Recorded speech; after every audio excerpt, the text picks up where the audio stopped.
வாங்க வாங்க, இன்றைக்கி சமையல் பார்க்கலாம். சாதம், பப்படம், மிதிப்பாவக்காய். மிதிப்பாவக்காய் குட்டி குட்டி குட்டி குட்டியாக கிடைக்கும் இல்லையா, அது வாங்கின்னு வந்து ஃப்ரை பண்ணியிருக்கேன். இப்போ தான் வர ஆரம்பிச்சிருக்கு மார்க்கெட்டில். எங்களுக்கு ரொம்ப பிடிக்கும். ஆசை யாரை விட்டுது. விலை கொஞ்சம் ஜாஸ்தி தான், இருந்தாலும் ஒரு 1/4 கிலோ வாங்கி பண்ணியிருக்கேன். சூப்பராக வந்திருக்கு. தக்காளி பச்சடி. தக்காளி பச்சடியில் கொஞ்சம் காரம் போட்டிருக்கேன். கலக்கோஸ், வெண்டைக்காய், தக்காளி போட்டு அரைச்சி விட்ட சாம்பார்.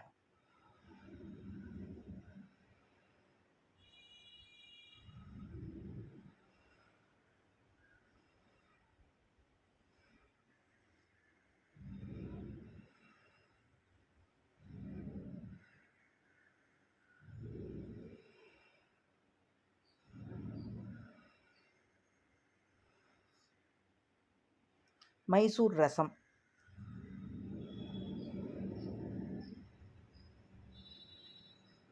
நல்லா அரைச்சி விட்டு மைசூர் ரசம் பண்ணியிருக்கேன். இதான் எங்கள் ஆத்தில் இன்றைக்கி சமையல். தேங்க்யூ.